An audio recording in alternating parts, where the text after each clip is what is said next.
Raqqa suburbs, Syria, February 14th, 2021, Stay 0347 with me. I'm giving you the hours. meds now. The desert There. wind carried the Hold it smell under of your tongue. smoke and diesel across the rooftop. 3 stories below, the streets lay empty in the pre-dawn darkness. Temperature, 68 clear to the degrees horizon. Fahrenheit. Roger that. Humidity, Maintaining course. Copy. Stay 12%. sharp. Wind, 11 miles per hour from the east, gusting to 14. Sloane Calloway had been in this position for 72 hours. She was 26 years old, 5 feet 4 inches tall, 118 pounds, small enough that most people overlooked her, which was exactly the point. In her line of work, being overlooked meant staying alive. The M110 SAS rifle stretched out before her like an extension of her own body. 300 Winchester Magnum, Schmidt & Bender 5 to 25 by 56 millimeter scope. $14,500 of German optical precision, hand-lap barrel, titanium action, carbon fiber stock. She'd fired this weapon so many times that the recoil pad had molded itself to the exact shape of her shoulder. Beside her, Staff Sergeant Cole Merritt shifted position for the first time in 40 minutes. Green Beret, 32 years old, her spotter for the past 18 months. 47 missions together, 0 failures. He was also the only person in the world who could make her smile while she was working. Targets moving toward the vehicle, Cole whispered. His voice was barely audible, even at 2 feet away. You've got maybe 20 seconds for the shot, Ghost. Ghost, her call sign. Earned because she had a habit of appearing in places she shouldn't be able to reach, eliminating targets that shouldn't be possible to hit, and disappearing before anyone knew she'd been there. Breathe, Control, Merritt, Sloane said without taking her eye from the scope. Stop rushing me. I'm not rushing. I'm providing tactical time awareness. You're talking too much for a spotter. Cole grinned in the darkness. Even after 3 days without sleep, even with his face painted in camouflage grease, even lying prone on a rooftop in enemy territory, he could still grin. That's why we work, Calloway. You're all ice. I'm all urgency. You're all noise. Ice and noise. Sounds like a buddy cop movie. Focus. I am focused. Focused on making sure you don't overthink this shot like you did in Mosul. I didn't overthink Mosul. The wind shifted. Sure it did. Despite herself, despite the mission, despite the ISIS commander and her crosshairs 1,180 meters away, Sloane felt the corner of her mouth twitch upward. That was Cole's gift. He could make her human even when the work required her to be something else entirely. Through the scope, she watched the target emerge from the compound. Black SUV waiting, 2 bodyguards flanking. The commander was moving fast, head down, clearly aware that lingering in open spaces was dangerous. Smart man. Not smart enough. Sloane's breathing slowed automatically. 4 seconds in through the nose, 7-second hold, 8 seconds out through the mouth. The rhythm she'd been taught 6 years ago. The rhythm she'd practiced 10,000 times until it became as natural as her heartbeat. Her pulse dropped from 72 beats per minute to 54. The chaos of the world around her, the distant sound of traffic, the smell of cooking fires from nearby buildings, the itch of sweat running down her spine, all of it faded into background noise. The world narrowed to the circle of glass in front of her eye. Range 1180, Cole said. His voice had changed now. All business, no more jokes. When it came to the actual shot, Cole Merritt was the best spotter in Joint Special Operations Command. Wind 11 miles per hour from the east. Adjust 2.2 clicks left. Temperature 68. You're good on atmospherics. Sloane's hands moved across the scope adjustments with the precision of a surgeon. Range 1,180 meters. That was 1,290 yards. Just over 7/10 of a mile. At that distance, gravity pulled the bullet down 380 inches, 31.6 feet, the height of a 3-story building. Wind drift, 11 miles per hour crosswind, meant the bullet would push 8 inches to the right without correction. Spin drift. The rifling in the barrel spun the bullet clockwise, which caused it to drift right an additional 1.1 minutes of angle at this distance. Temperature, 68 degrees Fahrenheit, standard conditions. No adjustment needed for air density. All of these calculations ran through Sloane's mind in 3.8 seconds. Not conscious thought, just muscle memory built from 10,000 hours of practice. Her finger rested on the trigger. 2 pounds of pressure on a 3-pound pull.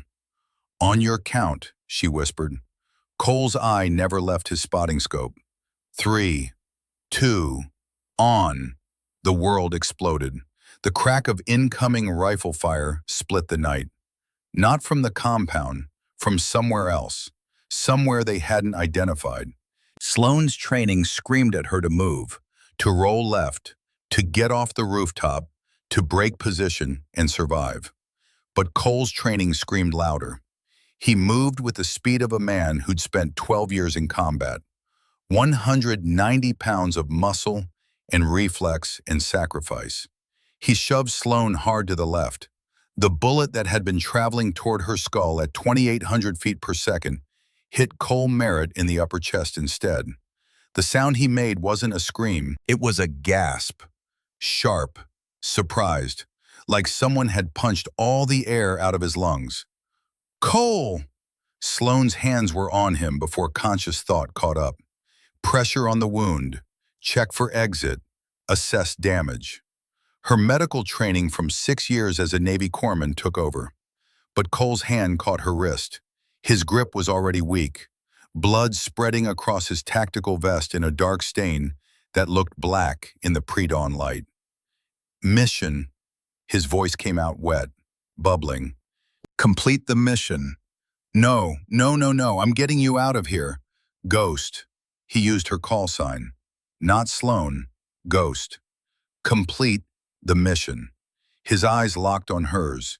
Even dying, even with a bullet through his chest, Cole Merritt was still her spotter. Still doing his job, still making sure she did hers. Sloane's chest felt like it was being crushed. Every instinct she had was screaming at her to forget the mission, to drag Cole down 4 flights of stairs, to get him to a medevac, to save him. But she was a professional, and professionals completed their missions.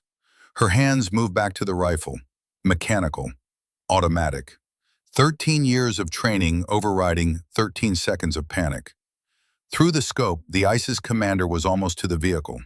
5 more seconds and he'd be inside, protected by armor. Gone. Sloane's breathing reset. 4 in, 7 hold, 8 out. Her vision blurred with tears. She blinked them away. Crosshairs on target. The calculations were still there in her muscle memory. Wind, range, drop, drift. Her finger pressed the trigger. The rifle spoke. 3.2 seconds of flight time. Through her scope, Sloane watched the ISIS commander's head snap back. He dropped like a puppet with cut strings. Mission complete. She worked the bolt, chambered another round. Training said to always verify the kill. But Cole was dying on the rooftop behind her, and verification could wait. Sloane turned back to her spotter. His chest was barely moving, blood everywhere. His eyes were starting to glaze. She grabbed him, 180 pounds of dead weight. Every ounce of her 118 pounds screaming in protest. Didn't matter. She dragged him toward the stairs. More gunfire. The unknown sniper had found their position, rounds punching through the rooftop, concrete chips exploding around her boots. Sloane pulled her M4 carbine around on its sling, fired back one-handed, 3-round bursts. Suppressive fire. Not aimed. Just enough to make the shooter keep his head down. Her other hand never let go of Cole. Down the first flight of stairs, his blood making the concrete slippery, her boots sliding, almost falling, catching herself, pulling him down another step. Another. "Stay with me, Merritt," she gasped. "Stay." They knew a skill. Then, Ghost, extract team inbound. 3 minutes. 3 minutes. Sloane had to keep Cole alive for 3 minutes. She pulled him deeper into the alley, found a defensible position behind a pile of rubble, set him down as gently as she could. His eyes found hers, barely focused, barely there. "Did you?" His voice was almost gone. "Did you get him?" Sloane's vision blurred again. "Yes, I got him. Mission complete, Merritt. Now you need to stay with me. The bird's coming. 2 minutes. You hear me? 2 minutes and you're getting the best trauma surgeons in the Army. You're going home to Rachel. You're going home to Emma." Cole's lips moved, trying to smile. Good shot. Best spotter in JSOC made it a good shot. Don't you dare take credit for my work." He did smile then, just barely, just enough. Then his eyes fixed on something past her shoulder, through her, beyond her. "Cole? Cole!" Sloane's hands moved automatically, chest compressions, rescue breathing, everything she'd been trained to do as a corpsman. But she knew. She'd known the moment she saw where the bullet hit. She'd known there was nothing she could do. She'd known, and she dragged him 400 meters anyway, because the alternative was leaving him on that rooftop. And that was not something Sloane Calloway would ever do. The helicopter came in fast and low, rotors beating the air, dust swirling. A medic jumped out before the skids touched ground. "I'm gaining altitude." Through the open door, Sloane could see Raqqa falling away below. The city where she just killed a man and lost a friend. The city where Cole Merritt had saved her life by giving his own. Someone pressed something into her hand. She looked down. Cole's phone. The screen was cracked, covered in blood. But when she touched it, it still lit up. The wallpaper was a photo of Emma, 2 years old, blonde curls, holding a stuffed elephant. Smiling something, it went on. Her medical kit, slung across her shoulder, took another piece of metal that would have caught her in the ribs. Blood began flowing immediately, dark streaks painting her tan uniform. The training exercise halted. Instructors were already moving, shouting orders, activating emergency protocols. 2 Navy corpsmen stationed at the perimeter began running toward her position. Sloane held up her right hand, palm out. "Voice, ma'am," she rapped. "What do you do?" A senior candidate, broad shoulders, shaved head, probably played football in college, made a decision. "Peterson, Anders, established security. Chen, with me. We're getting the corpsmen to cover and calling for Casevac." "Good." Sloane allowed them to move her behind a concrete barrier while maintaining her own assessment of the wound. "Now talk me through your casualty evaluation protocol." By the senior instructors who had seen thousands of Marines come through these programs stood watching the monitors with expressions that ranged from impressed to unsettled. This small woman, 5 feet 4 inches, maybe 120 pounds soaking wet, had just demonstrated a level of composure under duress that most of their candidates aspired to achieve.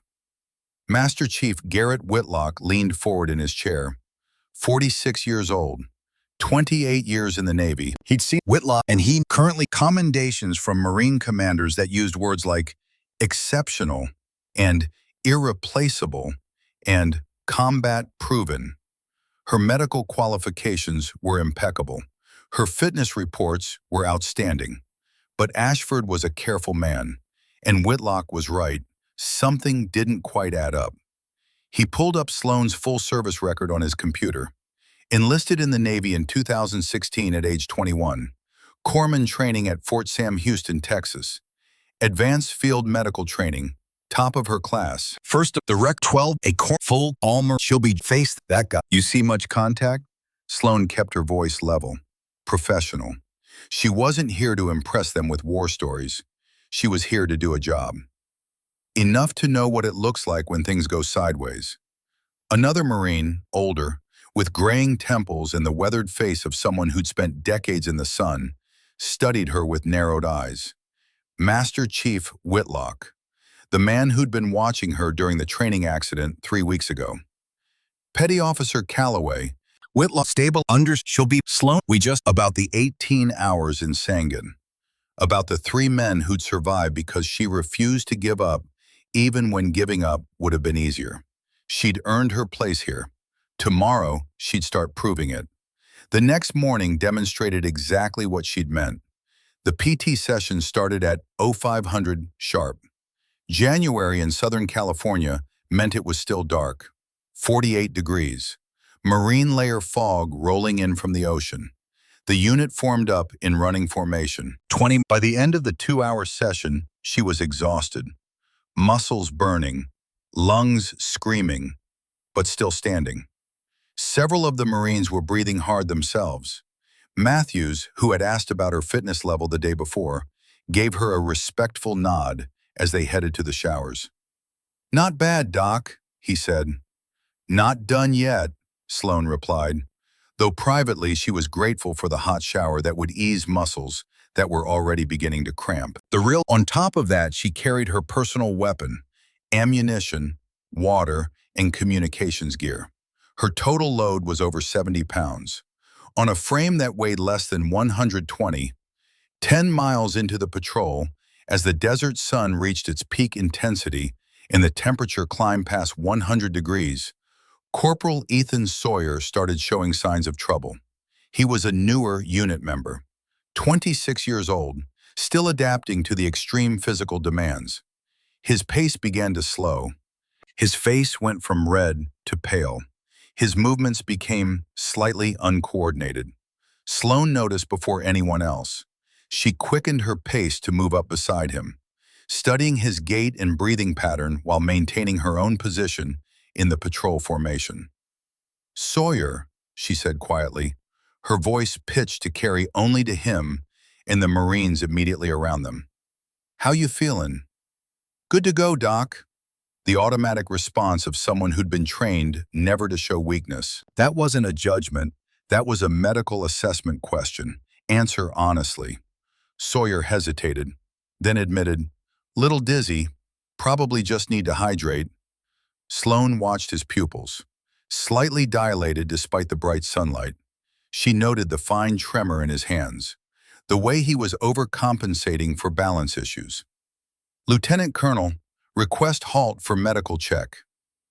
Ashford called the patrol to a halt without hesitation. In the field, the corpsman's medical authority superseded rank when it came to health and safety issues.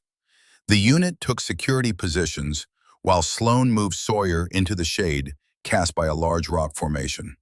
"Talk to me," she said, pulling out a thermometer and blood pressure cuff from her rig. "Really, Doc, I'm fine. Just pushed a little hard." "Your pupils are dilated. You're showing impaired motor control, and you're compensating for balance issues. That's not pushed hard. That's heat exhaustion approaching heat stroke. If I don't treat you now, you'll be unconscious in 30 minutes and potentially brain damaged if your core temperature keeps rising."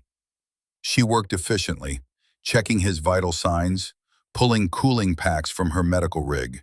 His core temperature was 103.5 degrees Fahrenheit. Not critical yet, but trending in a dangerous direction. "You're done for today," she announced, then keyed her radio. "Base, this is Recon 2-1. We have one heat casualty requiring evacuation. Non-critical, but needs cooling and monitoring. Request vehicle pickup at our current grid." Sawyer started to protest. Hardcastle cut him off. "Doc says you're done. You're done. No arguments. We all pushed too hard in training at some point and learned why there are medical protocols." While they waited for the pickup vehicle, Sloan continued treatment. She had Sawyer in the shade with cooling packs on his major arteries, forcing him to drink water with electrolyte tablets in small, frequent sips. She monitored his vitals every 5 minutes and logged everything in her medical notes. The other unit members watched this process with growing respect. She hadn't hesitated, hadn't doubted her assessment, hadn't been intimidated by Sawyer's insistence that he was fine or worried about looking overly cautious. She had made a medical decision and executed it with confidence. That evening, back at base, Lieutenant Colonel Ashford pulled Sloan aside. "Good call today. Medical says Sawyer's temperature was still climbing when the vehicle got him back here. Another hour in that heat and he would have been in serious trouble." "Just doing my job, sir." That's the second time I've seen you stay calm when things got complicated. The training accident and today, that kind of composure under pressure is unusual. He paused, studying her. Your service record is very good, petty officer, but it's also very sparse on certain details. 3 deployments with Marine Recon, and I can only find official documentation for about half your time deployed.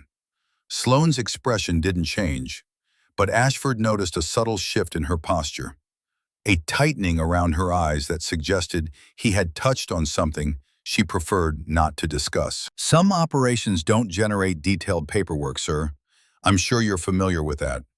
I am, which is why I put in a request for your complete service record, including any classified attachments. Sloane held his gaze for a long moment before responding. Sir, I'm a corpsman. I keep people alive. That's what I'm here to do. And if keeping people alive requires more than medical skills? The question hung between them. Then I use whatever skills are necessary to complete the mission, same as anyone else on this unit. Ashford nodded slowly. Fair enough. But Sloane, if you're carrying something from your previous deployments, trauma, guilt, whatever, you need to deal with it before it affects your performance here. This unit depends on every member being fully mission capable, physically and mentally. We have resources available if you need them. I appreciate that, sir. I'm good. It was the same thing she always said. The same deflection she had perfected over 3 years of people asking if she was okay, if she needed help, if she wanted to talk about what had happened. She was good. She had to be good. Because if she wasn't good, then 9 Marines in Cole Merritt had died for nothing. And that was a thought she couldn't allow herself to entertain. Ashford let her go, but he made another mental note. This woman was carrying something heavy. The question was whether she could carry it and still do her job, or whether it would eventually break her under the weight. The classified service record arrived 2 weeks later. It came in a sealed envelope marked with classifications that required Lieutenant Colonel Ashford to read it alone in a secure facility. What he found made him sit back in his chair and stare at the pages for a long time. Sloane Calloway had indeed served as a Navy corpsman with Marine reconnaissance units, but that had been her cover assignment. Her actual role for 18 months between April 2019 and September 2021 had been something entirely different. She had been part of a highly classified program run jointly by the CIA and Joint Special Operations Command. Female operators who could move through Middle Eastern environments where male soldiers drew immediate attention. The program had deployed fewer than 20 women over its 5-year existence. Most of their missions remained classified at the highest levels. Sloane's specialty within that program was listed in sparse, clinical language. Precision marksman, counter-terrorism operations, high-value target elimination. She was a sniper. The record showed 47 confirmed eliminations at ranges between 800 and 1,420 meters. 0 failed missions. Multiple commendations that couldn't be officially recorded. A service record that placed her among the most elite shooters in the American military establishment, male or female. And then, abruptly, she had requested transfer back to conventional corpsman duties. The file included a brief incident report. Syria, February 14, 2021. During her final mission, her spotter, a male Special Forces operator, had been killed by enemy fire while she was preparing to take a shot. Staff Sergeant Cole Merritt, Green Beret, 32 years old, survived by wife Rachel and daughter Emma, aged 2. Sloane had completed the mission, eliminating the target, then single-handedly extracted her spotter's body under fire before calling for evacuation. She had been offered medals, offered continued service in the program with increased responsibility. She had declined everything and requested assignment to the most dangerous conventional posting available: forward medical duties with Marine combat units. The psychological evaluation following her transfer request was marked pending, with a note that she had attended the minimum required counseling sessions before being cleared for deployment. The evaluating psychiatrist had noted survivor guilt, possible PTSD, high functioning but potentially vulnerable under sustained stress. Recommend continued monitoring and counseling. There was no indication she had ever followed up with counseling. Ashford closed the file and sat in silence for several minutes. Now he understood the composure under pressure, the tactical awareness, the way she moved through dangerous situations with a calm that seemed almost supernatural.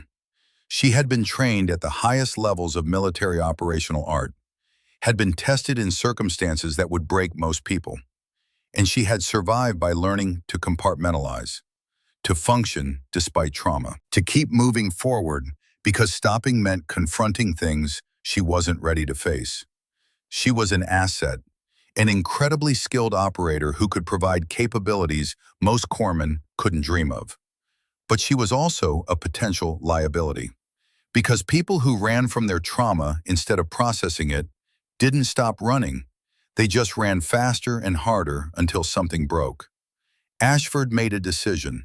He would keep this information to himself for now. Sloan had earned her position on this unit through her demonstrated competence as a corpsman. Her classified past was just that, past.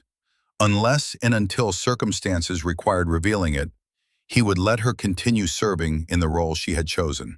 But he would watch her carefully, and he would be ready to intervene if the weight she was carrying started to affect her ability to function.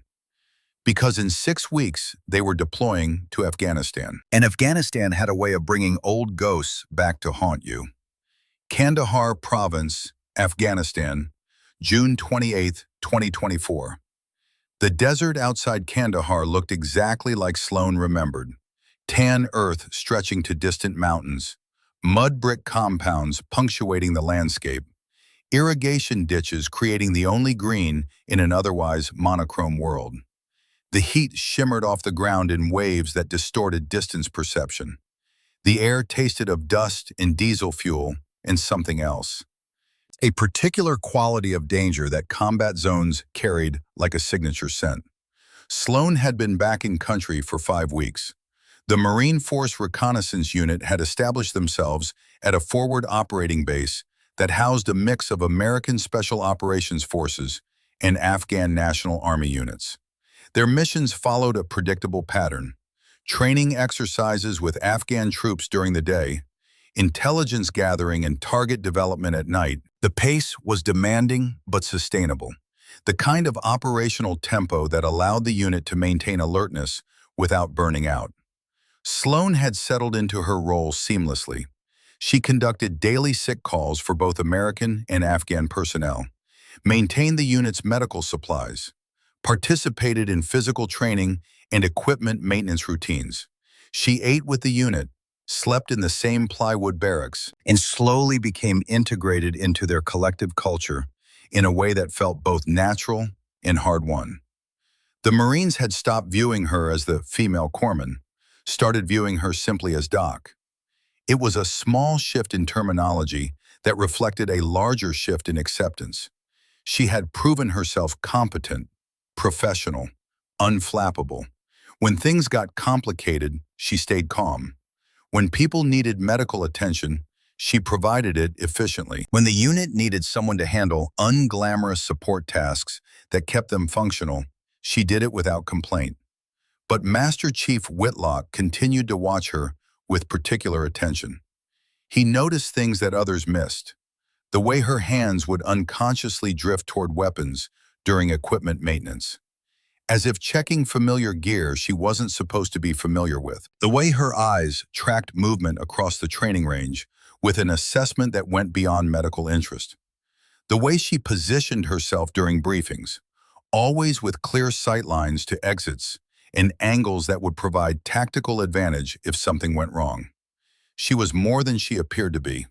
Whitlock was certain of it, but he couldn't figure out exactly what that more was. And Lieutenant Colonel Ashford hadn't shared anything from her classified service record. The mission that would change everything came down on a Wednesday morning in late June. Intelligence had located a high-value target in a compound approximately 40 kilometers northwest of their forward operating base. The target was a Taliban commander responsible for multiple IED attacks against coalition forces. He was meeting with subordinates to plan an operation targeting a nearby Afghan government facility. The mission was straightforward on paper. Insert before dawn. Conduct reconnaissance. Confirm target identification. If authorized, eliminate the target and any immediate threats. Extract before local security forces could respond. Standard direct action mission for an experienced Marine Force recon unit. The briefing included the usual elements: intelligence summaries, terrain analysis, insertion and extraction plans, contingency protocols. Sloan attended as she always did, taking notes on medical considerations, preparing her aid kit for potential casualties. Lieutenant Colonel Ashford stood at the front of the room, pointing to a map display. Weather forecast shows clear skies, low winds, insertion by helicopter 3 kilometers from the target compound. We'll move in on foot. Establish overwatch positions here and here. He indicated ridge lines overlooking the target. Hardcastle, you'll set up with Sawyer on the south ridge for primary observation and fires. Matthews and Hayes will take the north position for security and secondary observation. Gunnery Sergeant Hardcastle nodded. Corporal Sawyer had recovered fully from his heat exhaustion incident, had spent the past 3 weeks proving he belonged on this unit. Rules of engagement? Matthews asked. Positive identification required for primary target. Weapons free for armed hostiles who present immediate threat. Minimize civilian exposure. We want clean intel and clean execution. Ashford turned to Sloan. Medical considerations? She had already thought through the likely scenarios. Nearest trauma facility is 90 minutes by air. We'll be outside the golden hour for any critical casualties. Field stabilization is essential. I'll carry extra blood clotting agents and airway equipment. If someone goes down critical, we need to establish landing zone for immediate CASVAC rather than attempting ground evacuation. Good copy. Any other questions? The room was quiet. Professional Marines preparing for a mission they had conducted dozens of times before. The calm before insertion that came from knowing exactly what needed to happen and trusting that everyone would execute their piece of the plan. What no one anticipated was that the Taliban planning session was a trap. They inserted smoothly under darkness, the helicopter dropping them in a wadi that provided cover from observation. The unit moved through the pre-dawn darkness with night vision equipment, navigating the broken terrain toward their objective. Sloan moved in the middle of the patrol column, her medical rig on her back, her M4 carbine held ready. She'd made this kind of movement hundreds of times. The weight, the rhythm, the constant scan of sectors for threats. It felt familiar in a way that was both comforting and unsettling. The first hint of trouble came when they were still 2 kilometers from the target compound. Master Chief Whitlock, leading the patrol, held up a fist, the hand signal for halt. The unit froze in place, each member scanning their assigned sector while Whitlock consulted his GPS and compared it to the satellite imagery on his tablet. Boss, he whispered into his radio, I've got fresh tracks, multiple individuals, military-age males, moving perpendicular to our route of advance within the last 4 hours. Ashford moved up to Whitlock's position and examined the signs. Footprints in the dust, disturbed rocks, broken vegetation. A group of at least 8 to 10 people had moved through this area recently, and their route suggested they were patrolling rather than traveling to a specific destination. Could be locals moving between villages, Matthews suggested quietly. Whitlock shook his head.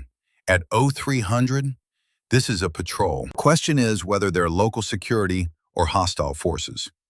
Ashford made a decision. We continue to objective but increase security posture. Whitlock, take point with thermal optics. Matthews, bring up rear security. Everyone stay sharp. They continued moving, but the entire unit's alertness had increased. What had been a routine movement through familiar terrain types now carried an edge of uncertainty. Were they walking into something more complicated than anticipated? They established their overwatch positions as planned. Hardcastle and Sawyer with their precision rifles on the south ridge, Matthews and Hayes on the north ridge for security, Ashford, Whitlock, and 4 others in a central position that would allow them to respond to either flank. And Sloan positioned behind a rock formation that provided cover while giving her line of sight to both overwatch elements. Dawn broke slowly, the sun rising over distant mountains and painting the desert in shades of orange and gold. The target compound came into view as the light increased. A typical Afghan structure, high walls surrounding multiple buildings arranged around a central courtyard. "I've got movement," Hardcastle reported quietly over the radio. 5 military-aged males in the courtyard, armed with AK variants. Positive ID on primary target. He's the one in the gray dish dasha talking on a cell phone. Ashford watched through his spotting scope, confirmed the identification, then contacted their tactical operations center. The radio exchange was brief and professional. Authorization granted for engagement of the primary target. Minimize civilian casualties. "Hardcastle, you have authorization for the shot. Stand by." The world exploded. The ambush was perfectly executed. Taliban fighters who had been hidden in spider holes and concealed positions opened fire simultaneously from 3 sides. Machine gun fire raked the ridge lines where the Overwatch teams were positioned. RPG rounds detonated against rocks near the central element. What had appeared to be a routine compound with a single high-value target revealed itself to be a carefully prepared kill zone. The intelligence had been a setup.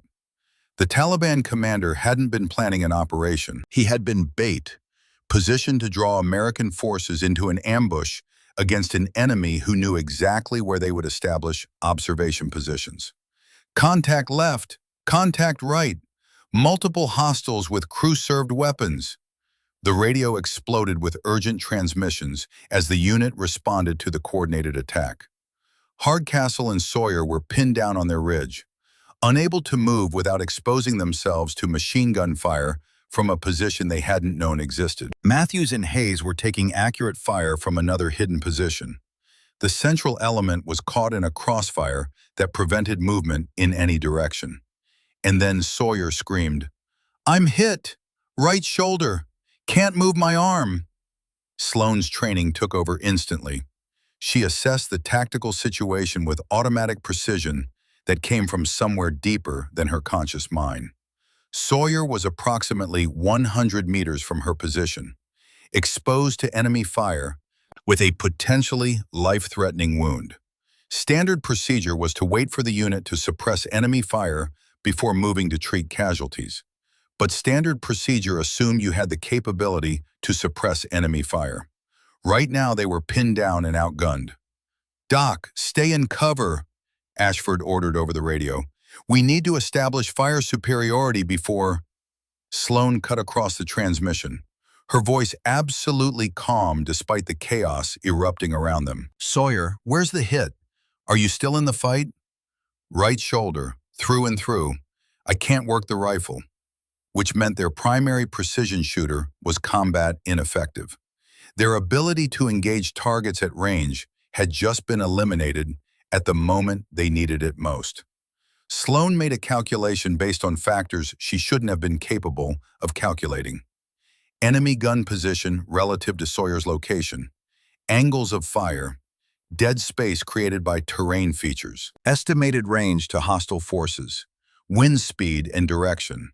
The math ran through her head in less than 3 seconds. Not conscious calculation, just patterns she'd learned to recognize through 10,000 hours of practice in a role she'd left behind 3 years ago. "Hardcastle," she transmitted, her voice carrying a tone of command that made Ashford pause mid-sentence. "Can you reach Sawyer's rifle?" "Negative. It's 3 meters outside our cover and we're taking accurate fire. The gun position has us boxed in." The Taliban fighters had them trapped. The longer this went on, the more likely they were to take additional casualties. Someone needed to shift the tactical balance. Someone needed to eliminate the machine gun position that was keeping their Overwatch team pinned down. Lieutenant Colonel Ashford was coordinating fire and movement, trying to establish angles that would allow them to suppress the enemy positions. Master Chief Whitlock was directing the central element's security. Everyone was doing their job exactly right, according to their training and experience. But none of them could take the 820-meter shot that would eliminate the machine gun position, threatening to kill Sawyer and Hardcastle. Sloane Calloway could. She had promised herself 3 years ago that she would never pick up a precision rifle again, had promised in a hospital bed after Cole died that she was done with that life, had requested transfer to conventional medical duties specifically to get away from the kind of decision she was about to make. But 9 Marines had died in Sangin because she hadn't been able to save them. She carried that weight every single day, and she would be damned if she was going to let more people die when she had the skills to prevent it. Lieutenant Colonel Ashford, her voice cut through the radio traffic with clarity that made everyone stop talking. I can take that shot. There was a moment of stunned silence. Doc, what are you? The machine gun position pinning down Hardcastle. 820 meters. Elevated position. 2 shooters. I can eliminate it. Ashford's voice came back tight with confusion and urgency. Doc, you're a corpsman. You don't have... I'm a lot of things, sir. Right now, I'm the only person on this unit who can make that shot. Sawyer's rifle is an M110 SAS enhanced with a Leupold Mark V scope. I'm familiar with the system. Give me authorization and I'll solve this problem. Master Chief Whitlock's voice cut in. He didn't know what the hell was happening, but he'd been watching Sloane for 5 weeks, had noticed all the little details that didn't add up. And if she said she could make that shot, he believed her. Boss, I don't know what's going on here, but if Doc says she can make that shot, I believe her. Ashford made the kind of decision that combat leadership required, trusting his people even when he didn't fully understand the situation. Hardcastle, can you get that rifle to Doc? I can get it to the edge of our cover, sir, but she'll have to move through open ground to retrieve it. I'm moving. Sloane was already stripping off her medical rig, reducing her profile and weight. She kept her sidearm and grabbed extra magazines for the M110. Hardcastle, on my mark. Ashford, put suppressing fire on that machine gun position. 3-second burst. I'll move during the 3rd second. She didn't wait for acknowledgement. She positioned herself at the edge of her cover, visualizing the route to Hardcastle's position. 15 meters of open ground. 3 seconds of suppressing fire. She would be exposed. But moving fast enough that hitting her would require luck more than skill. Mark! The suppressing fire opened up. Ashford's element and Hardcastle both engaging the machine gun position with short, controlled bursts. Sloane exploded from her cover in a sprint, her boots finding purchase on the rocky ground with a sureness born from years of moving through similar terrain. She covered the distance in just under 4 seconds, diving into the cover where Hardcastle and Sawyer were sheltering. Jesus Christ, Hardcastle breathed, staring at her. Who the hell are you? Sloane ignored the question, turned her attention to Sawyer first. The shoulder wound was bleeding, but not arterial. She applied a quick pressure dressing, administered a dose of pain medication from the small kit she had brought. You're going to be fine. Stay in cover and keep pressure on this. Then she picked up the M110 rifle. The weapon felt familiar in her hands, despite 3 years of deliberate distance from it. Muscle memory took over, checking the chamber, verifying the magazine was seated, adjusting the scope settings for range and conditions. Her hands moved with automatic precision through steps she had practiced thousands of times. She positioned herself at the edge of the rock outcropping, settling into a shooting stance that provided stability while minimizing her exposure. The machine gun position was visible through the scope. 2 Taliban fighters behind a reinforced position with a PKM machine gun that was tearing chunks out of the rocks around them. Range, 820 meters. Wind, approximately 8 miles per hour from left to right. Elevation change, minimal. Temperature, already climbing past 95 degrees, but not enough to significantly affect ballistics at this range. Sloane's breathing slowed automatically, falling into the rhythm she had been taught years ago. 4 seconds in, 7 seconds hold, 8 seconds out. Her heart rate dropped from 72 beats per minute to 58. The chaos of the firefight around her faded into background noise. The world narrowed to the scope picture and the calculations running through her mind. First shot, aim point, center mass on the primary shooter. Adjust 6 inches left for wind. Slight elevation compensation for range. Trigger squeeze on the exhale between heartbeats. She fired. The recoil was exactly what she remembered. The scope picture bounced. She worked the bolt smoothly, chambering another round while reacquiring the target. The first Taliban fighter was still there. She had missed. The miss was a shock to her system. 3 years ago, she had been one of the most accurate shooters in her unit. 47 confirmed eliminations without a single miss on a critical target. But that had been 3 years ago. Muscle memory was one thing. Actual current proficiency was something else. She forced the panic down, made rapid corrections. The miss had been high and right.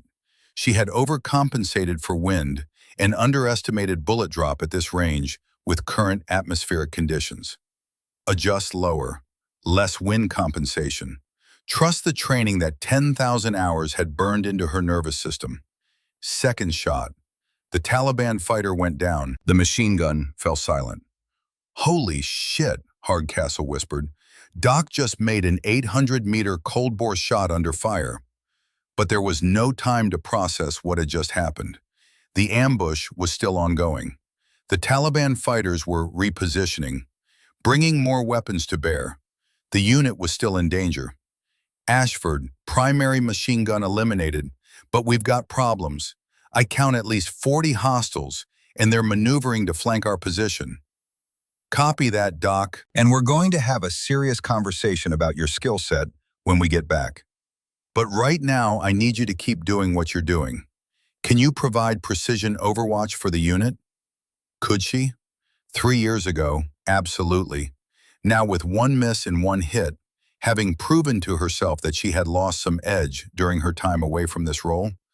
But Sawyer was wounded. Hardcastle was a competent shooter, but not trained for the kind of precision work this situation demanded. And the unit was pinned down by an enemy that had them outgunned and outpositioned. "Affirmative, sir. I can do it." For the next 40 minutes, Sloane Calloway did something she had sworn she would never do again. She fought as a sniper. Not a corpsman who happened to be holding a rifle, but a trained precision shooter conducting military operations at extended range. She eliminated a spotter who was directing mortar fire toward the unit's position. Engage felt like admitting that maybe you couldn't escape who you were no matter how hard you tried to become someone else. By the time helicopter gunships arrived to provide close air support and suppress the remaining Taliban fighters, Sloane had fired 19 rounds and scored 16 hits at ranges between 600 and 1,050 meters. The unit extracted with only 1 serious casualty. Sawyer's shoulder wound, which would require surgery but wasn't life-threatening. Everyone else came out without injuries.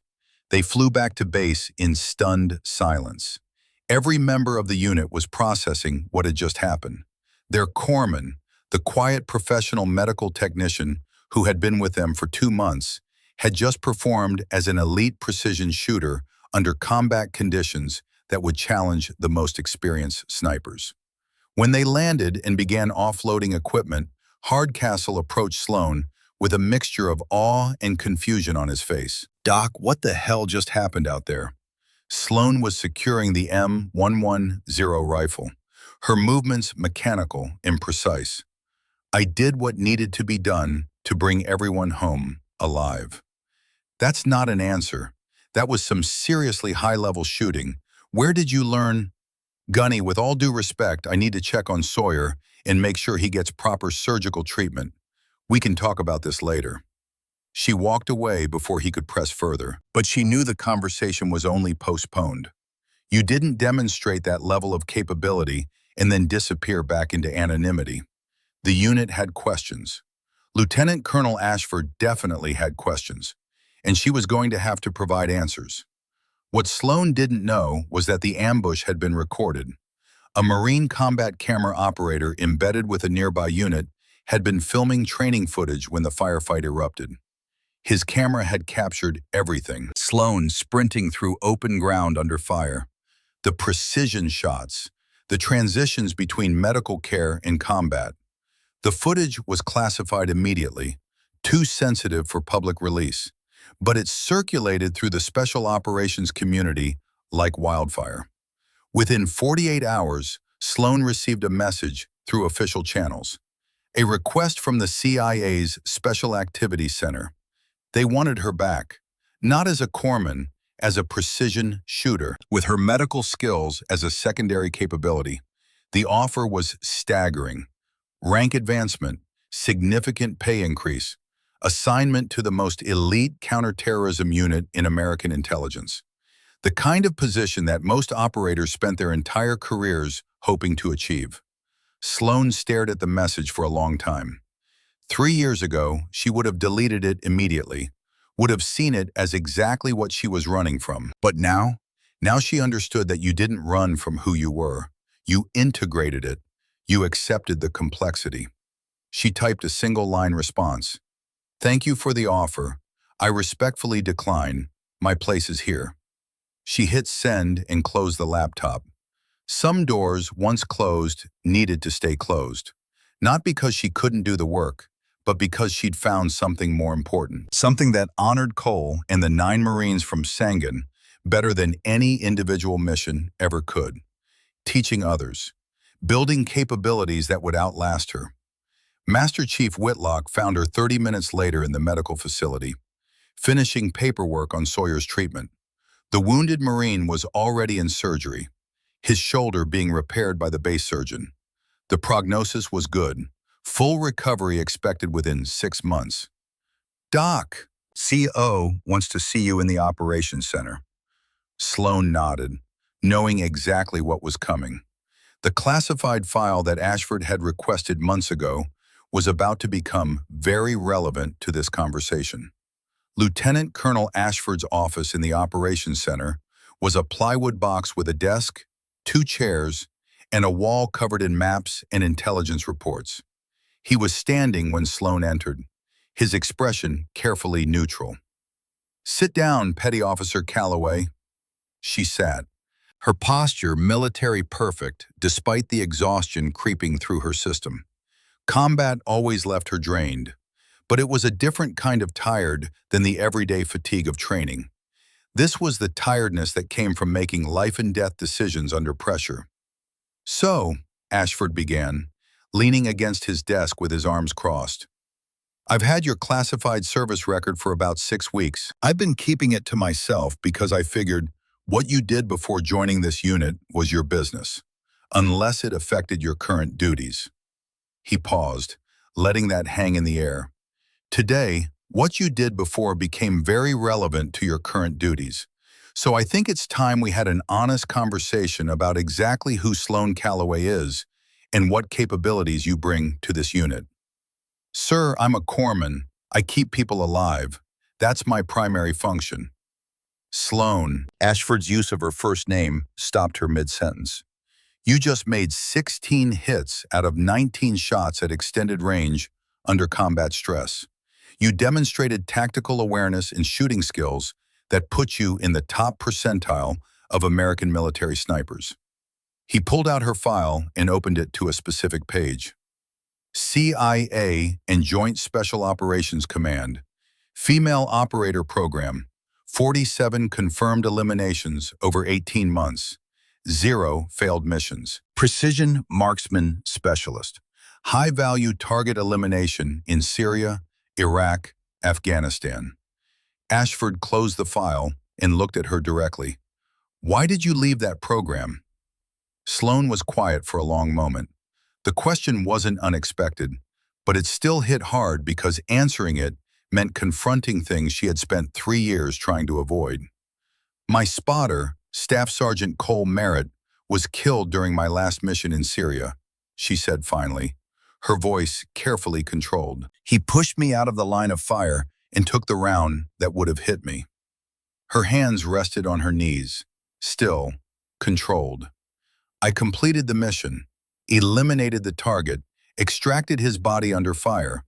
But afterward, I couldn't do it anymore. Couldn't take shots knowing that someone else was depending on me to keep them safe while I was focused downrange. Couldn't trust myself to make the right decisions when making decisions meant someone might die. So you requested transfer to combat medicine.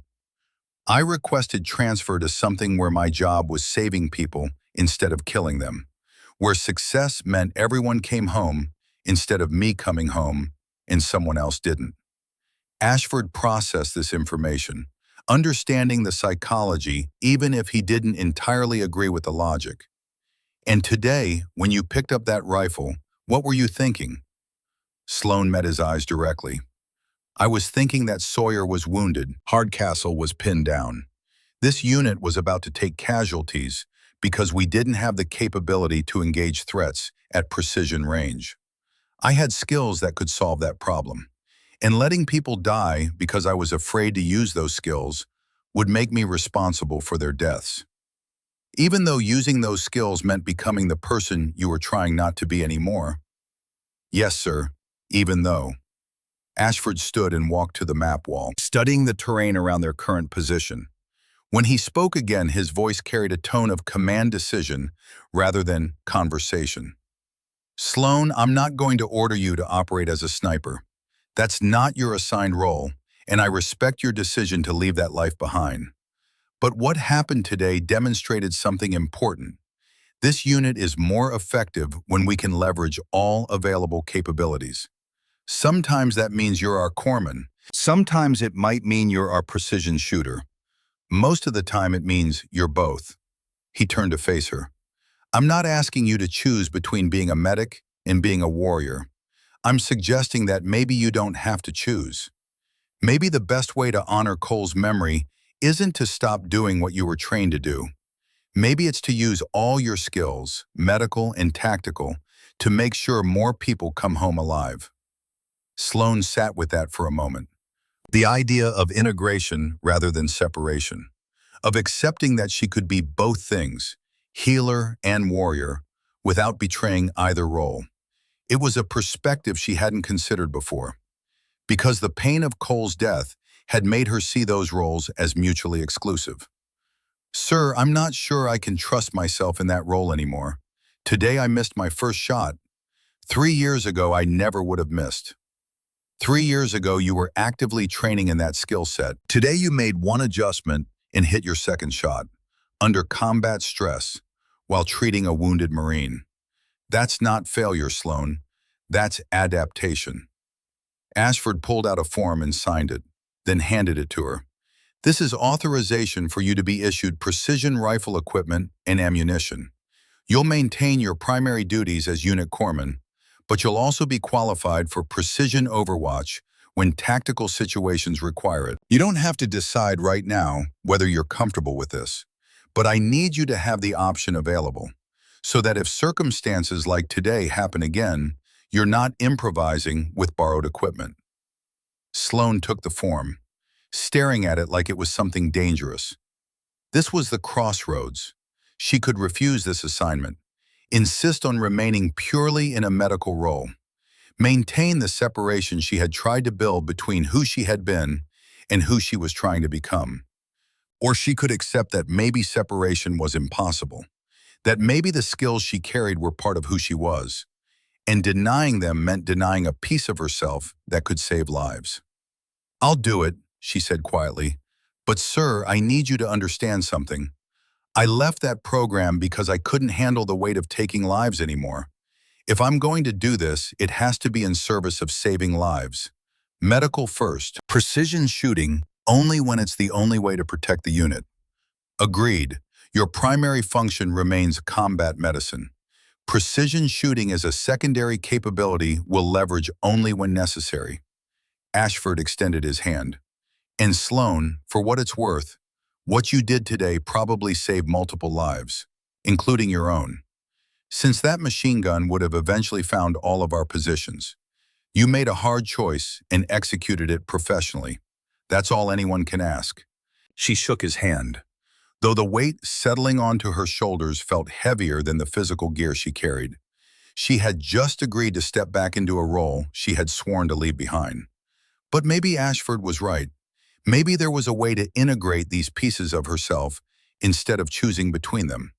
Maybe she could be both healer and warrior without betraying either.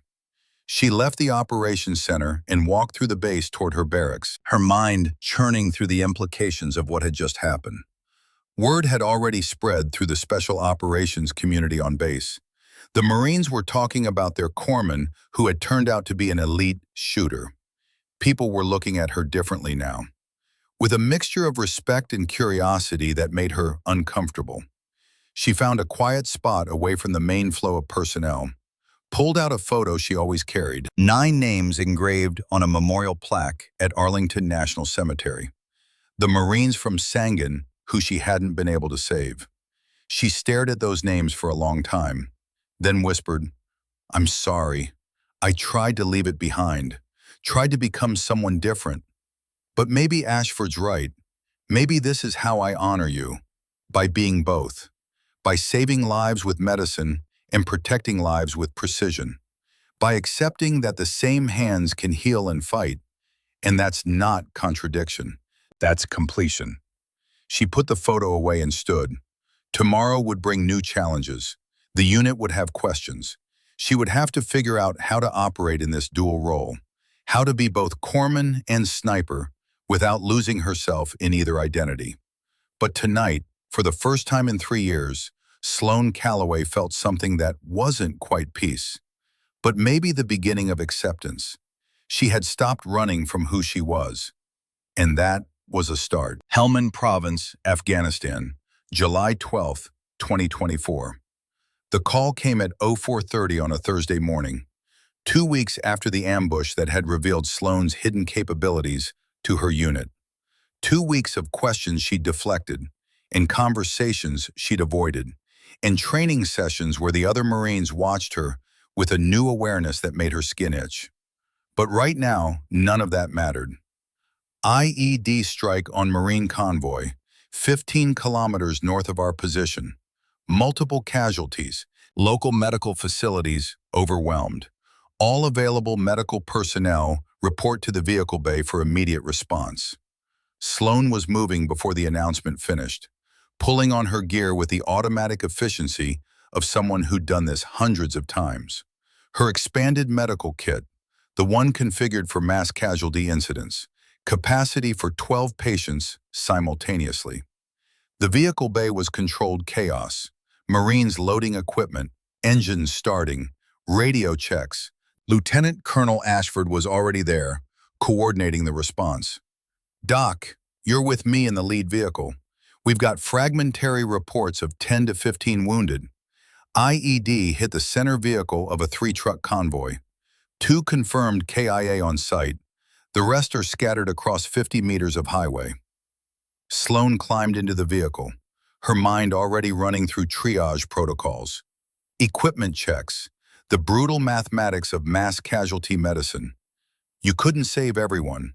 The key was figuring out who you could save and accepting that the rest were beyond your capabilities. The drive took 18 minutes, fast enough to matter, slow enough that Sloan's anxiety built with every kilometer. They arrived to find exactly what Ashford had described: controlled chaos.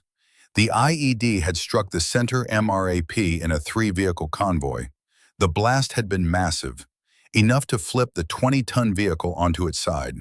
2 Marines were already confirmed dead, killed instantly by the explosion. 10 others were scattered across the highway in various states of injury, some sitting up, some lying motionless, some screaming. Afghan National Army soldiers had secured the perimeter but were providing minimal medical care. Sloan's eyes swept the scene in a single comprehensive assessment that took maybe 30 seconds. 3 immediate casualties, lying motionless, Massive trauma. Probably beyond saving, but she'd have to verify. 4 severe casualties. Obvious, life-threatening injuries. These were her priority. If she could stabilize them in the next 10 minutes, they'd survive. If not, they'd die. 3 ambulatory casualties. Wounded, but mobile. In shock, but not immediately dying. The math was brutal and simple. Save who you could save. Triage the rest. Accept that you couldn't do everything. Hardcastle, Matthews, get the 3 immediate casualties into one location. If they're still viable after I secure the other 7, I'll work on them. Ashford, I need 2 CaseVac helicopters here in 18 minutes, or we're going to lose people. She didn't wait for acknowledgement, just moved. First casualty, Corporal, 22 years old, male, traumatic amputation of the left leg below the knee, severe shrapnel wounds to the abdomen. Sloan dropped to her knees beside him, her hands already moving through practice procedures that she could do in her sleep. Tourniquet high on the thigh, tightened until the bleeding stopped. Quick assessment of the abdominal wounds. Penetrating trauma, likely hollow organ injury but no active arterial bleeding visible. IV access in the right arm, fluids running wide open to combat the shock. Stay with me, Marine. I've got you. You're going to make it home. Her voice was calm, professional, exactly what the wounded man needed to hear while his world was falling apart. 4 minutes. Stabilized enough to survive until surgical intervention. Next. Second casualty. Lance Corporal, 19 years old, female, sucking chest wound, pneumothorax, compound fracture of the right arm with bone protruding through skin. Chest seal applied immediately. The wound was pulling air into the chest cavity with every breath. Without treatment, she developed tension pneumothorax within minutes. Her lung would collapse. She'd suffocate. The seal stopped the air leak. Sloan splinted the arm in a field-expedient fashion. Established another IV line. More fluids. 3 minutes. Stable. Third casualty. Sergeant. 24 years old. Male. Severe burns across 40% of his body. Face, chest, arms. The kind of burns that came from being inside the vehicle when it exploded. This one was harder. Burns this extensive required specialized treatment that Sloan couldn't provide in the field. But she could manage his airway. Establish 1-5 access through unburned skin. Start fluid replacement at the massive volumes burned patients required. She worked with mechanical efficiency. Every movement practiced. Every decision based on years of training and experience. By the time she reached the 5th casualty, Sloan was covered in blood, sweat, dust. Her uniform was soaked. Her hands were shaking slightly from adrenaline, but she kept moving. Because that's what you did. You kept moving until everyone who could be saved was saved. And then, in the middle of treating the 6th casualty, her peripheral vision caught movement. 600 meters out, Taliban fighters maneuvering through a compound, setting up a PKM machine gun, and what looked like an 82mm mortar. If that mortar became operational, this evacuation site became a kill zone. Every casualty would die. Every Marine working to save them would die. Sloan finished applying the pressure dressing to the sergeant she was treating. His leg wounds were severe, but not immediately life-threatening. Then she keyed her radio. Still working, still moving, multitasking in a way that would have seemed impossible to anyone who hadn't spent years doing exactly this. Ashford, we've got hostiles, northeast compound, 600 meters, crew-served weapons, PKM and mortar. If that mortar fires, everyone here is dead. Ashford's response was immediate. Whitlock, can you engage from our position? Negative, sir. No angle on that compound from here. There was a pause.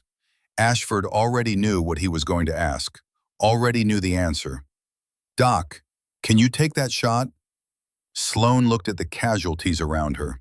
5 stabilized, 3 more needing immediate care, but all of them at risk if the Taliban got that mortar operational. She made the calculation in less than 2 seconds. Neutralizing the mortar threat would save the most lives. I can take it, but I need someone on medical while I'm on the rifle. Matthews, you've got combat lifesaver training? Yes, ma'am. You're up. Sloan gave Matthews rapid instructions. 45 seconds of condensed knowledge transfer. What to prioritize, what could wait, when to call her back if something became critical. Then she moved. The same hands that had just applied a chest seal and established IV access picked up her precision rifle. The transition was seamless, automatic. Like switching between two languages, she spoke fluently. She found a position with cover and a clear line of sight to the compound. Settled into a shooting stance that minimized her exposure while maximizing stability. Through her scope, the Taliban fighters were working quickly. They knew they had a limited window. Get the mortar operational. Drop a few rounds into the casualty collection point. Maximize American casualties. Withdraw before overwhelming force could respond. The mortar team leader was crouched over the weapon, adjusting its elevation, maybe 30 seconds from being ready to fire. Sloan's breathing slowed. 4 seconds in, 7 hold, 8 out. Her heart rate dropped from 72 beats per minute to 56. The calculations ran automatically. 600 meters, slight uphill angle, wind 10 miles per hour from right to left. Temperature 98 degrees Fahrenheit. 3.2 minutes of angle elevation. 1.8 minutes windage. She made the adjustments, settled the crosshairs, pressed the trigger. The rifle spoke. Through her scope, she watched the mortar team leader drop. The other fighters scattered, but the machine gunner stayed at his weapon, trying to bring it to bear on the American position. Sloan worked the bolt, chambered another round. Reacquired. Second shot. The machine gunner fell. A third fighter broke cover, running toward a different position, probably trying to get an angle for an RPG shot. Third shot. He made it 3 steps. The remaining Taliban fighters went to ground and stayed there, smart enough to recognize that exposing themselves to an American sniper was suicide. Threat neutralized, returning to medical duties. Sloan slung the rifle across her back and returned to the casualty collection point. Matthews had done well. He'd kept the most critical patients stable and properly triaged the others. But there was still work to be done. She moved between patients with renewed focus, adjusting IV, checking bandages, administering pain medication where appropriate, updating her medical documentation. The Casevac helicopters arrived 18 minutes after Ashford's initial call. Sloan coordinated the loading, most critical casualties first, proper documentation accompanying each patient so the surgical teams would know what treatments had been provided. She flew out with the first helicopter, continuing care during the 20-minute flight to the nearest surgical facility. All 12 casualties survived. 2 required extensive surgery and months of recovery, but they lived. And the Marines who had witnessed Sloan's performance, both as a medic saving lives and as a sniper protecting the evacuation site, spread the word through the theater of operations. The Navy corpsman who could do both, who could save your life with medical skill and protect your life with precision fire, who moved between roles with a seamlessness that defied the usual categorizations. Back at the forward operating base that evening, Sloan filed her medical reports and cleaned her weapon with equal attention to detail. Master Chief Whitlock found her in the armory, methodically working through the rifle maintenance procedures. "Hell of a day, Doc." "Just another Thursday in Afghanistan, Master Chief." Whitlock pulled up a chair and sat down, watching her work. "You know what impressed me most about today? It wasn't the shooting, though that was damn fine work. It was the way you transitioned between roles. You didn't hesitate, didn't seem conflicted. You just did what needed to be done." Sloan paused in her cleaning, considering that observation. "I was too busy to be conflicted, Master Chief. People needed medical care. People needed protection. I provided both. There wasn't time for internal debate about identity or guilt or any of the other things I usually torture myself with. Whitlock nodded slowly. Maybe that's the lesson then. When you stop fighting against being both things and just accept it, the conflict disappears. Or maybe I'm just good at compartmentalizing. Compartmentalization isn't the same as integration. It's just putting things in boxes so you don't have to deal with them all at once. Fair point. Whitlock was quiet for a moment, then asked the question that had been building since the ambush 2 weeks ago. You ever going to tell me what happened to your spotter? The one who died in your last mission before transferring to corpsman duties? Sloane's hands stilled on the rifle. She'd known this conversation was coming, had avoided it for 2 weeks, but Whitlock had earned the right to ask, had supported her when Ashford asked if she could take that shot, had trusted her when trust was the most valuable currency in combat. His name was Cole Merritt, 32 years old, Green Beret, had a wife named Rachel and a 2-year-old daughter named Emma back in Fort Bragg. She resumed cleaning the rifle, the mechanical motion providing an outlet for the emotion that was threatening to surface. We worked together for 18 months, 47 missions. He was the best spotter I ever worked with, made me a better shooter just by being there. Syria, 2021. We were conducting reconnaissance on an ISIS high-value target. 3 days on a rooftop, 72 hours of surveillance. Final night, the target emerged. I had maybe 20 seconds for the shot. Cole was calling adjustments, wind, temperature, range, then incoming sniper fire from a position we hadn't identified. Her voice cracked slightly. Cole reacted instantly, shoved me out of the line of fire, took the bullet meant for me, hit him in the chest, coughing blood, telling me to complete the mission.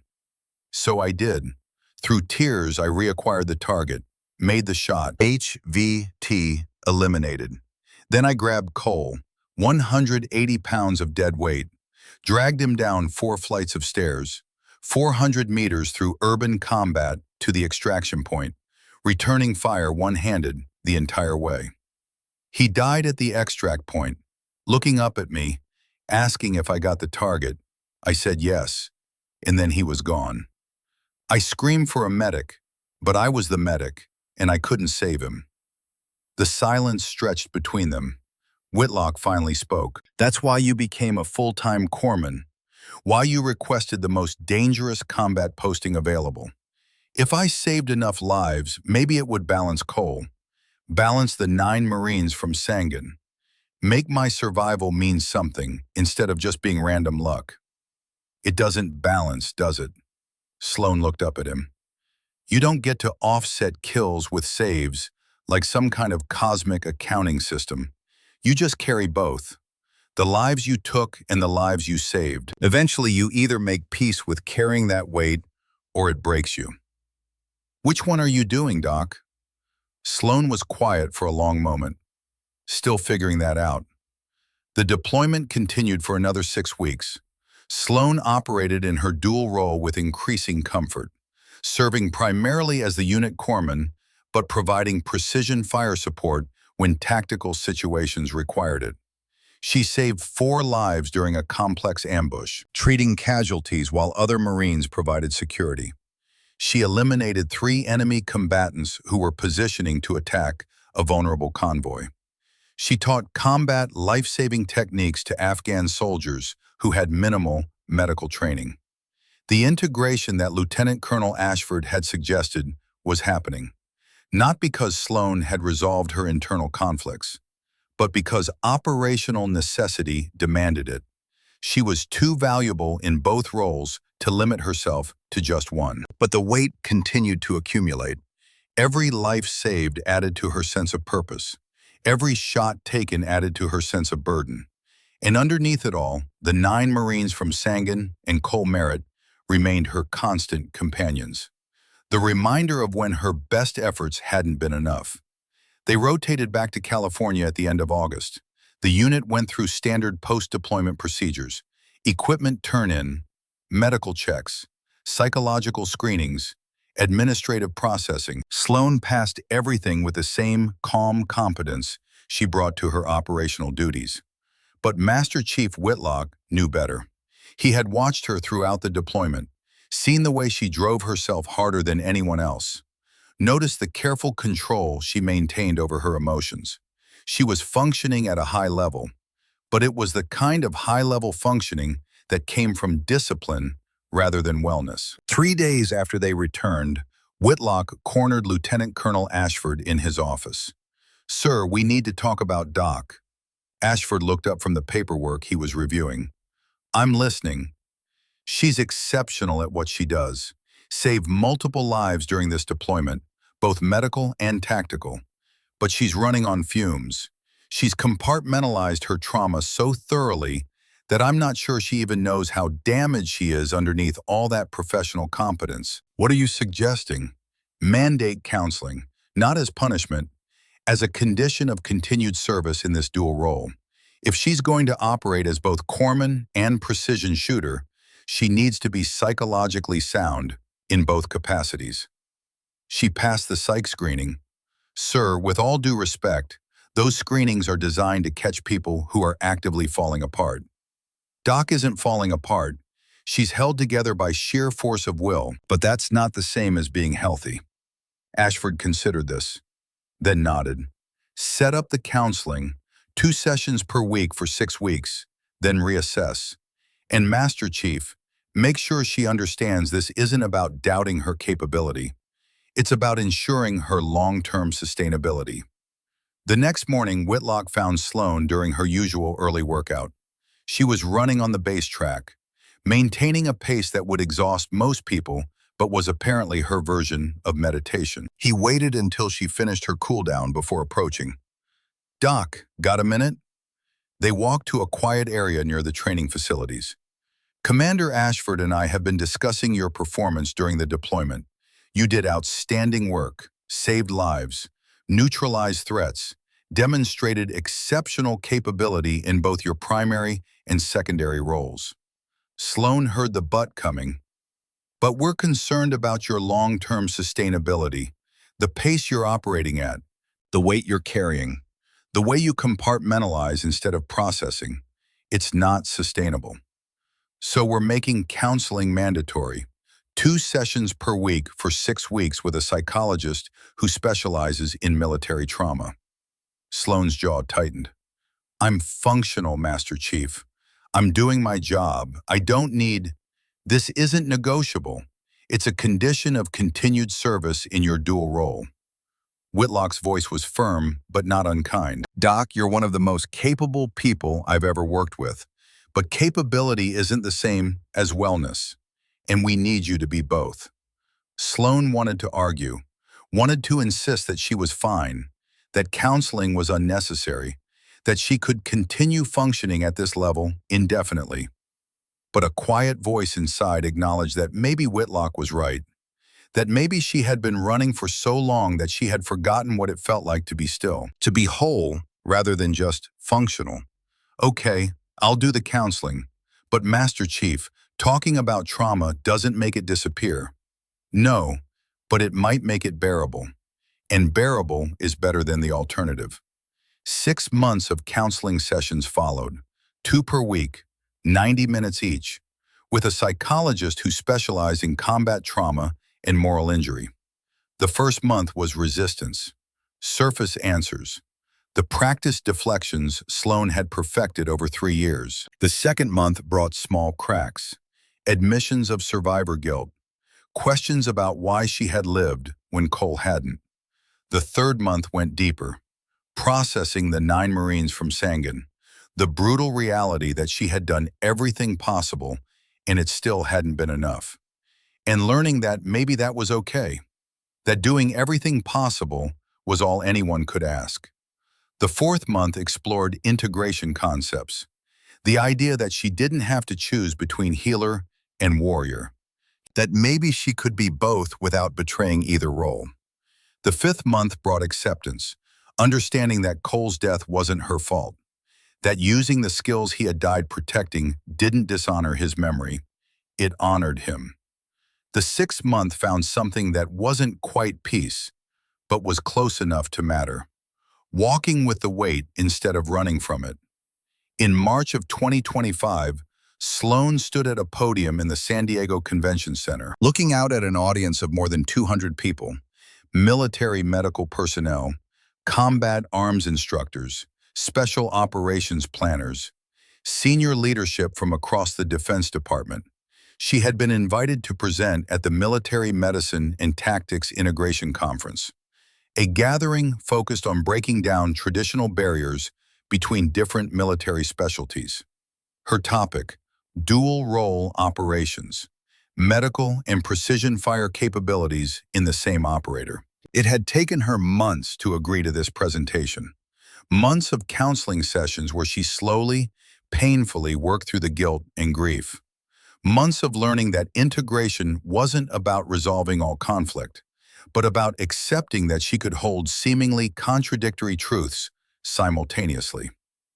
Good afternoon. My name is Petty Officer First Class Sloan Calloway.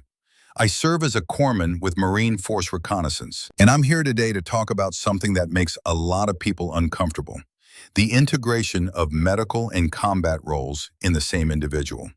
She clicked to her first slide. Statistics on combat casualty survival rates when medical care was provided within the first 5 minutes of injury. Traditional military doctrine separates roles. You're a corpsman or you're a shooter, healer or warrior. Medical personnel are generally prohibited from engaging in offensive combat operations under Geneva Convention protections. This separation makes sense in many contexts, but in modern special operations environments, rigid role separation can cost lives. Her next slide showed a scenario diagram from the IED mass casualty incident. 6 months ago, my unit responded to a mass casualty incident, 12 wounded Marines requiring immediate care. While I was treating casualties, enemy fighters began positioning crew-served weapons to attack our evacuation site. Traditional doctrine said I should focus on medical care and let other unit members handle the enemy threat. But our primary precision shooter was wounded. No one else had the capability to neutralize the threat at that range. The third slide showed split-screen images, medical equipment on one side, precision rifle on the other. I transitioned from treating casualties to eliminating the enemy threat, then returned to medical care. All 12 casualties survived. The enemy attack was prevented, and I violated every traditional boundary between medical and combat roles in doing so. The audience was silent, processing the implications. I'm not advocating for abandoning Geneva Convention protections or turning all medics into shooters. What I'm suggesting is that in specialized units conducting high-risk operations, we should expand our definition of what's possible. That the skills required for precision shooting, emotional control, stress management, decision-making under pressure, are many of the same skills required for combat medicine. Maybe the hands that can steady a scope can also steady a scalpel. Maybe the mind that can calculate bullet trajectories can also calculate medical priorities. Maybe we don't have to choose. Maybe we can be both. During the question and answer session, a senior Army surgeon raised his hand. Petty Officer Calloway, what you're describing is impressive, but I'm concerned about the psychological impact of asking medical personnel to take lives. How do you reconcile those roles internally? It was the question she had been expecting and dreading, the one that didn't have a simple answer. Sir, I'll be honest, it's hard. I struggled for years before accepting this dual role. I still struggle sometimes. But here's what I've learned through counseling and experience. Humans are capable of holding complexity. We can be compassionate healers and effective warriors. We can value life deeply and still recognize that sometimes protecting lives requires taking them. The key isn't pretending there's no conflict. It's accepting that the conflict exists and developing frameworks to manage it. For me, that means medical care is always my primary function. Precision shooting only happens when it's necessary to protect lives and when no other option exists. That boundary helps me maintain clarity about my core identity and purpose. Before the surgeon could follow up, a voice called out from the back of the auditorium. "Ma'am, I have a question. Sloan looked up and froze. Standing in the rear of the room was a man in his late 20s, wearing an EMT uniform, tall, dark hair, serious eyes. Sergeant Isaiah Blackwell, one of the 3 survivors from the Sangan Valley ambush, 3 years ago. Do you remember me? Sloane's voice was barely above a whisper. Yes, I remember. Isaiah walked down the center aisle. The entire auditorium had gone completely silent. Every person in the room sensing that they were witnessing something important, something profound. He reached the front of the room and stood facing her. 3 years ago, you were the corpsman attached to my reconnaissance unit. We were ambushed in a valley outside Sangan. 18 hours under fire. 12 of us went into that valley. Only 3 came out. His voice was thick with emotion. You kept me alive that day. When I begged you to stop, when I said I was done, you wouldn't quit. You kept working on me even when supplies ran out, even when it seemed hopeless. You refused to let me die. Tears were streaming down Sloane's face now. All the professional composure she had maintained throughout her presentation, breaking under the weight of this unexpected confrontation with her past. I'm sorry, she whispered.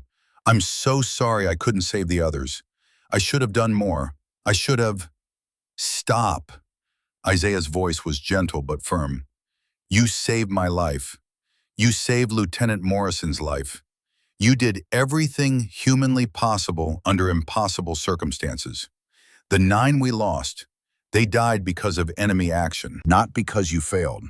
He pulled out his phone and held it up so she could see the screen. The photo showed a little girl, 3 years old, dark curly hair, brilliant smile, holding a stuffed animal and laughing at something off camera. This is my daughter. Her name is Sloane. We named her after you, after the woman who gave me a future by refusing to let me die in that valley. His voice cracked. After I recovered, I went to school, got my EMT certification. Now I work for the Baltimore Fire Department, providing emergency medical care.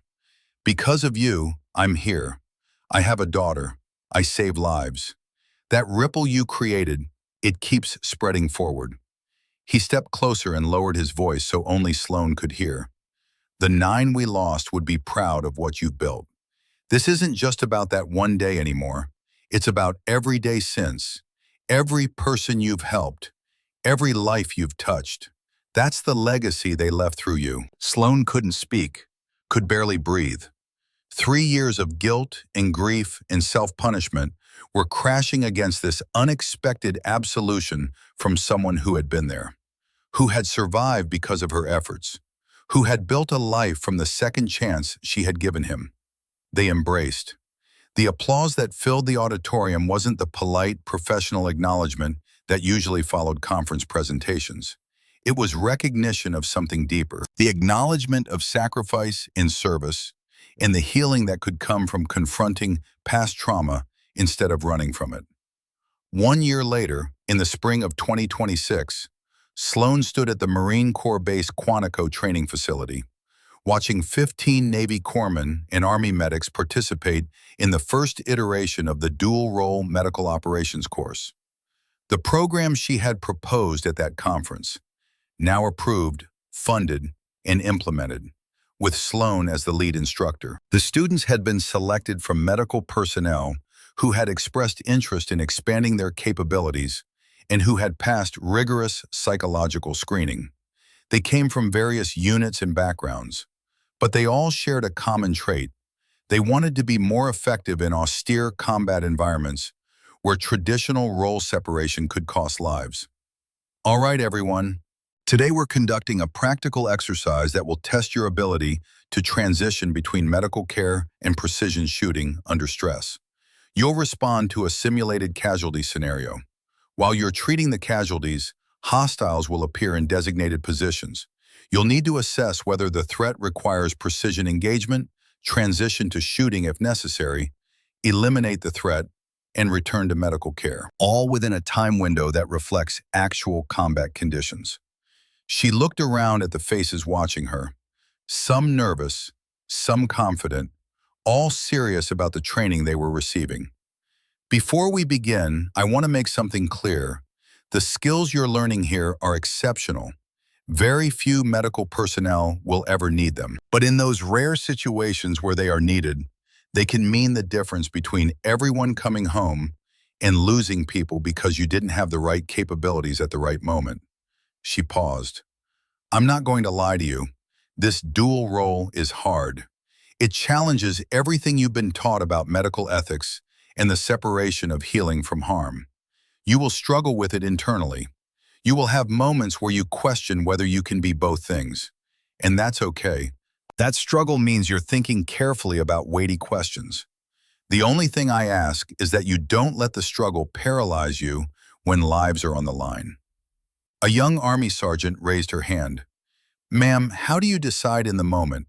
When you're treating casualties and threats appear, how do you know whether to keep treating or transition to shooting? It was a good question, the kind that didn't have a simple answer. You assess based on immediate threat to life. If continuing medical care means everyone in the area is at risk, you address the threat. If the threat is being adequately managed by others, you continue medical care. If you're the only one who can do both and both are needed, she paused, then you prioritize whatever saves the most lives. And you accept that sometimes there's no perfect answer, only the best decision you can make with the information you have in that moment. The training exercise commenced. Sloan watched her students work through the scenarios, making decisions, learning from mistakes, developing the mental flexibility required to operate effectively in both roles. Some struggled, a few excelled, most fell somewhere in between, capable but needing more refinement. Master Chief Whitlock joined her at the observation point. You've built something important here, Doc. This program is already getting attention from other units. Special Forces wants to send students. Marine Corps is asking about implementing something similar. It's not about me, Master Chief. It's about creating capabilities that save lives. Every person who completes this training is someone who can respond more effectively when things go sideways. That ripples forward in ways we'll never fully see. Like a certain EMT in Baltimore and his daughter. Sloan smiled. Like that. Like the decisions people make that create possibilities for others. Like Cole pushing me out of the line of fire. Like 9 Marines whose sacrifice I'm trying to honor by making something meaningful from it. Whitlock was quiet for a moment, then said, You know what I've noticed over this past year? You've stopped running. You're still carrying weight, probably always will, but you're not running from it anymore. You're walking with it. There's a difference. Sloan considered that. The counseling helped. Isaiah appearing at that conference helped. Building this program helped. But honestly, accepting that I can be both things, corpsman and shooter, healer and warrior, that helped most of all. Turns out you don't have to choose. You just have to be honest about the complexity and find ways to manage it. That evening, after the students had departed and the equipment had been secured, Sloan found herself alone in the training facility. She pulled out the photo she carried always. 9 names engraved on a memorial plaque at Arlington National Cemetery. I'm trying, she whispered to the photo, building something that matters, teaching people to be better, creating capabilities that save lives. It's not enough to bring you back. Nothing could be enough for that. But it's something, and I promise I'll keep making it something more. She thought about Isaiah and his daughter Sloan, about Cole's daughter Emma, now 5 years old, who Sloan visited twice a year with stories about her father, about the students in her training program who would go forward and save lives in ways she would never witness, about the ripples that spread forward from every decision, every refusal to quit when quitting would be easier. Master Chief Whitlock had been right. She had stopped running. The weight was still there. The grief for 9 Marines. The guilt over Cole. The complicated relationship with her own capabilities. The awareness that the same hands that heal have also killed. But she was walking with it now instead of fleeing from it. And somehow that made all the difference. Sloan left the training facility as the sun set over Quantico, painting the sky in shades of gold and orange. Tomorrow would bring new challenges, new students to train, new questions about how to integrate roles that seemed contradictory but weren't. But tonight, for the first time in 3 years, she felt something approaching peace. Not the absence of pain, not the resolution of all conflict, just the quiet recognition that she was exactly where she needed to be, doing exactly what she needed to do, honoring the fallen by living fully rather than just surviving. Excellence doesn't need to announce itself, it just needs to exist. And sometimes existing is enough.